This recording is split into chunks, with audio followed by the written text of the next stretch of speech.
Listen, I know what you guys are thinking.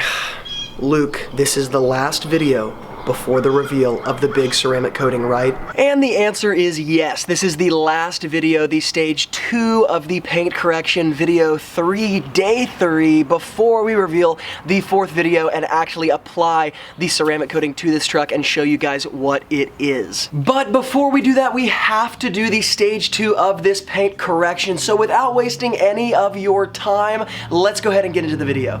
Now guys, as we get into the video, make sure that if you are starting in the auto detailing business, or if you have been in the detailing business for a while, but you need a list of tools and products that basically lays out the essentials so that you don't have to go waste your money on tools and chemicals that don't work, and I can just give you what works right away. I have a free guide in the YouTube description box below this video where you can give us your email. It'll send right to the same email, totally free, top 10 list of tools and products for starting your auto detailing business for under $500. So if you're interested in that, make sure to go below and grab that free guide. Now, I want to start with the context of what I'm doing and what I'm using in this video. This is stage 2. This is the finishing polish. I've already done a heavy lifting, compounding, heavy swirl removal. So let me set up the context for this. In the previous video, which was stage 1 of the paint correction, day 2, after it's been chemically cleaned, decontaminated, prepared to go under some paint correction,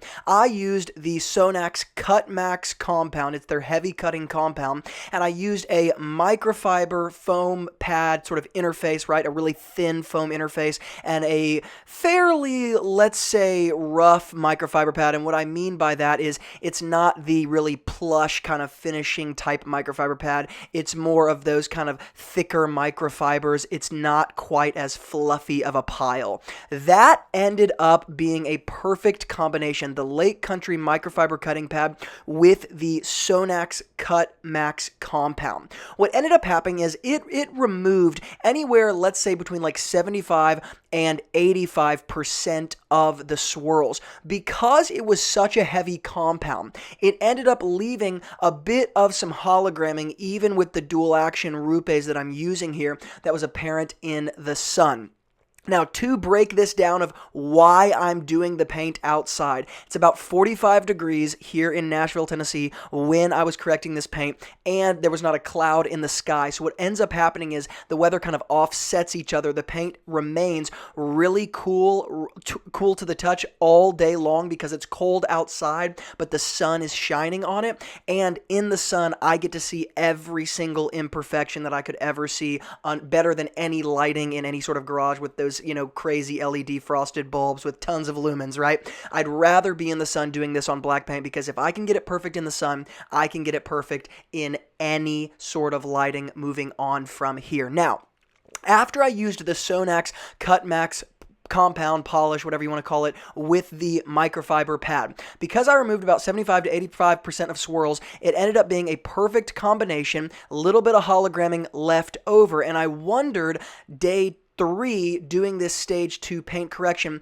whether or not the finishing black foam pad from Lake Country with the Sonax Flawless Finish, Perfect Finish, I believe it's called Perfect Finish, their finishing polish, I wondered if that pad was going to be a bit, say, not aggressive enough based on the hologramming that was left over. So before I got started today, I took a yellow medium cut foam pad from Lake Country and their black finishing pad. And essentially I compared the two results using their Flawless Finish, their Perfect Finish compound, or not compound, but polish that's made to follow up the Cut Max compound I used yesterday. And I basically said, okay, I bet I'm going to get better results because I got a good feel of the nature of the compound and the polish combo yesterday when I was messing around with it before I decided to go all in with it. And I said, I bet I'm going to get better results with this yellow medium cut pad and the polish, the Perfect Finish polish, because this is probably going to remove the holograms 100% the first time around like I need it to, so I'm not going to have to put in a ton of energy, but that polish is also going to work with those glossing agents, and not only am I going to remove kind of the damage that was done per se from the compound, but I'm also going to remove that last 15% of swirls, hologramming, and the glossing agents are going to come out if I use this correctly. So I ended up deciding to use the medium cut Lake Country yellow foam pad coupled with the flawless finish, the perfect finish polish from Sonax, because it ended up being absolutely the perfect combination. As you are going to see in the next video after the ceramic coating is applied, you're going to get to see what the paint looks like in the sun, in the shade, and under all kinds of lighting. But it ended up being absolutely the perfect combination. Now, the reason you see me with the microfiber pad here is because I am using the compound on these higher areas as well as the roof, because I left those out yesterday. So I'm simply going over these with the microfiber pad, and I'm going to follow up a little bit later with the yellow medium cut foam pad and the flawless finish polish as well. Now, truly, I cannot say enough good things about this compound polish and pad combination. So just to make sure I'm clear, what ended up working perfectly for this paint was the Sonax Cut Max compound with the Lake Country microfiber pad you see here, as well as followed up in stage 2 with the Sonax Perfect Finish polish and the medium cut yellow foam pad from Lake Country. It was absolutely banging. The paint came out unbelievably, and it worked perfectly. I mean, what can I say? It was an absolutely amazing combination. Now, I will say this. There was a bit of finessing, a bit of paint correction, maybe strategy used here in order to bring out the full nature of these polishes and compounds. It didn't happen by accident. It wasn't as simple as something like Meguiar's 105 and 205 where you can just slap it on the paint, not really know what you're doing, and get some good results and practice that way.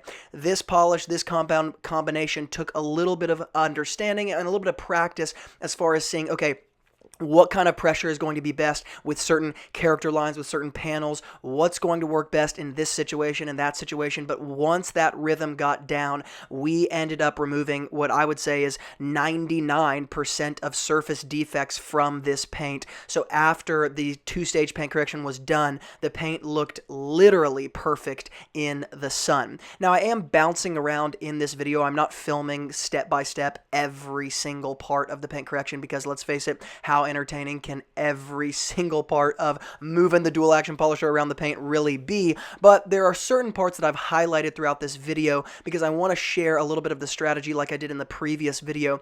With the previous compound and the previous microfiber pad, when I was doing the heavy lifting, what really worked was a fair amount of pressure, I would call heavy pressure, pushing down the particular line you were doing on the panel, over character lines, whatever, letting up that pressure, bringing it back over the same line, and working that way over the paint kind of in a general sense. And by the way, that was done at a speed of about 2 to 3, so I didn't ever get over 3.5, or let's say 4, but basically I never sped the dual action polisher up over 3.5 when I was doing the compounding. Now let's juxtapose that with what you're seeing in this video. With the medium cut yellow foam pad from Lake Country and the Sonax finishing polish, I essentially held the polisher at about 3 when the polish was initially applied to the paint. There was about a medium amount of pressure put down with the same strategy. Pressure down the line, let up, let the polisher and the pad run back over the same line with very little pressure, and going sort of using that strategy all the way. 3 was set as the default, and as I was finishing, I would move the polisher over the paint very quickly at a speed of around 5 to 5.5. So I would speed it up very high after those kind of, let's say, small, tiny little abrasives in the polish had enough time to work out the hologramming that was done from the heavy lifting yesterday, and that high speed is going to bring out those glossing agents even more in the polish. That's why I want to run it down that way. Now, the other thing that is important to notice about, or to note at least with this particular compound polish combination, is that, and this is probably logical, you could think of it in just a common sense sort of way, but the stage 1 part of this correction, that was truly the heavy lifting, and that is where most of the patience and most of the time was kind of required. So while yes, of course, in the stage 2 with the medium cut pad and the finishing polish, I'm still of course taking my time, making sure that I'm implementing patience, not moving quickly and not getting the job done correctly. But the point is, let's let's say that if stage 1 took 100% effort and time, stage 2 took about 65 to 70% effort and time. It wasn't the same time consumption. It wasn't the same energy input. If the stage 1 was done properly and done correctly, you can really kind of coast with the stage 2, letting the polish and the polisher do most all of the work for you. Now, I know what some of you were thinking. You were like, Luke, have you forgotten about the giveaway in this video? I swear if you forget about the giveaway and I don't have an opportunity to win something, I will unsubscribe, I'll put a thumbs down on this video, and I will comment something nasty in the comments section. And to that, I guess all I can say is, I didn't forget. Now, that being said, in this video, we are giving away a gallon size of the Renegade's new detailer series, Sud Storm. The Sud Storm is a soap solution that I put not only in my foam cannon, but also in my agitation 2-bucket wash method with basically every single vehicle that I detail. It has become my staple go-to car shampoo. I pretty much use nothing else because of the versatility and the economical nature of the product. So if you want to enter this giveaway, number 1, make sure you hit the thumbs up on this video. Number 2, go below this video in the comments section and leave me a comment telling me the most difficult area of paint correction for you. Where do you struggle most in the paint correction world? And the third thing you have to do is just make sure you are subscribed to the Wilson Auto Detailing YouTube channel here, and make sure you're following me on Instagram. There will be an Instagram link in the YouTube description box, so if you're not following me there, you cannot win the giveaway. So make sure you follow on Instagram, sub to the Wilson Auto Detailing channel, like the video, leave the comment in the comment section below. Let's get back to the video. Now, finally, the 2-stage paint correction is done on the paint. So we finished with the flawless finish polish all over the paint. It was amazing. The paint looks absolutely banging, like I said, and it's time to polish the glass. It's time to polish the windows. Now, why are we polishing the windows? Well, because like I keep repeating, we are applying a ceramic coating that I have not revealed yet and that I have never shown on the channel yet, but in the next video, you guys are going to see what ceramic coating that is, and we're going to dive into that in detail. But the ceramic coating that we're applying next time is going on literally every part of the exterior of this car. So the paint, the glass, the chrome, the wheels, the plastics, sometimes even parts of the exterior black trim surrounding the windows, all that sort of stuff. So one of the things that a lot of guys, especially in the beginning, are really confused about is glass polishing. So yes, we do need to polish the glass before we apply a ceramic to the exterior glass. But glass polishing is actually, in my opinion, one of the simplest parts of the detailing world. Now, why is that? Well, yes, of course, there are specific glass polishes that you can buy because in the detailing world, there are specific polishes and products for literally everything, okay?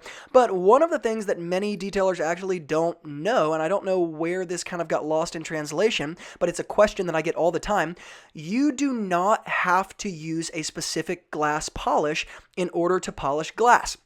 In fact, I pretty much never use a specific glass polish to polish exterior glass. So how am I doing this? Well, I'm using the medium cut foam pad from Lake Country that I've been using with the finishing polish on the exterior of the paint, but I've actually washed the pad out and washed all of the polish out of it. And now I'm using the same pad, medium cut foam pad, with the Cut Max, with the compound from Sonax. The reason why I'm using the compound is because when you are polishing glass, it is a little bit different nature of the beast than paint. Paint is a bit more what I might just call fragile than the glass is. Generally speaking, even if you have no experience in this field, it's pretty hard to mess up polishing glass, okay? So I am using the heavy cutting compound with the medium cutting foam pad, and I'm not going to be finishing the glass with the polish. There's actually no need.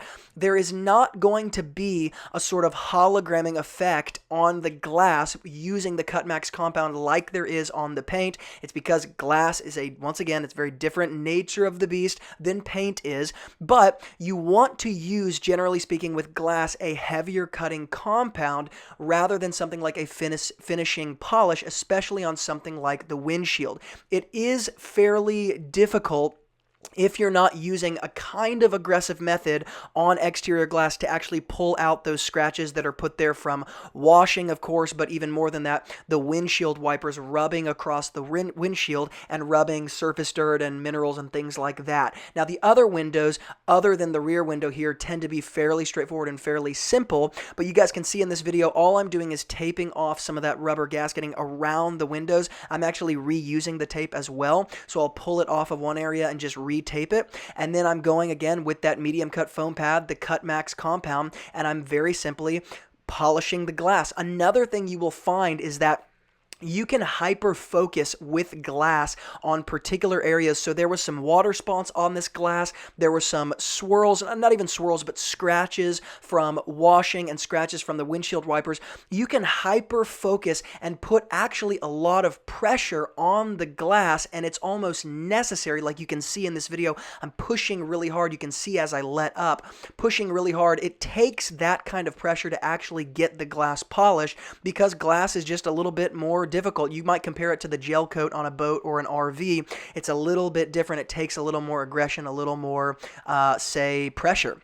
Now, outside of that, there are just a few areas on the exterior that I need to touch up before tomorrow when I actually apply the ceramic coating. So there's a few parts of the black trim that I wanted to touch up with solution finish. Of course, that's going to be number one, the side view mirror, and the other one on the other side that you see in this part of the video. But the other is going to be that black trim that sits underneath the windshield, kind of right on that front part of the hood, the top part of the hood. And I'm basically taking this little foam brush and I'm putting a lot of solution finish onto the brush. One of the ways I like to use this black trim restoration product is by kind of overdoing it almost. In my opinion, it makes the product easier to use. You don't have to use as much product and be kind of like as liberal with it as I am, but from years of using this product, I just prefer kind of loading up my applicator, loading it on the paint or on the black trim, and then wiping all the excess off with the microfiber towel. And a lot of times what happens is, even if you kind of miss some of the areas with your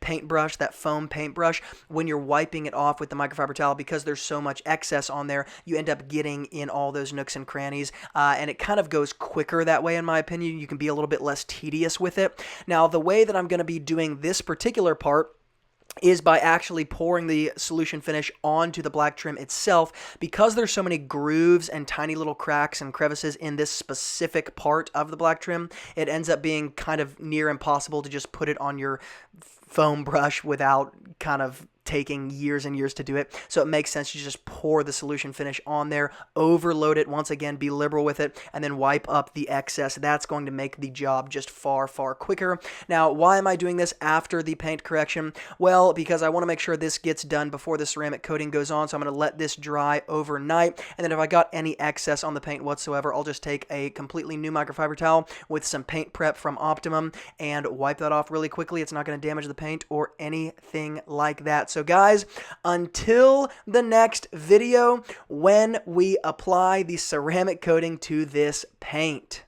Alright guys, that will about do it for the day 3 stage 2 paint correction. Look forward to the next video where we're going to reveal what ceramic coating is actually being applied to the paint, because we've been building the anticipation for the last 3 videos and 3 days. Guys, thank you so much for being involved. If you want to see the list of tools and products used in this video, they'll be linked up in the YouTube description box, in the same place where my free guide to starting your auto detailing business for under $500 is also linked up, and I would highly recommend you guys grabbing that guide if you are new to the business. It's totally free to you, absolutely no cost. Give us your email, we'll send it right to your email that you submit. And no, we won't spam you with emails that are annoying and not valuable, I promise. Apart from that, guys, that's all I have. Thank you so much for watching and being involved, and as always, from Luke here at Wilson Auto Detailing, keep working hard, and I will see you guys in the next video.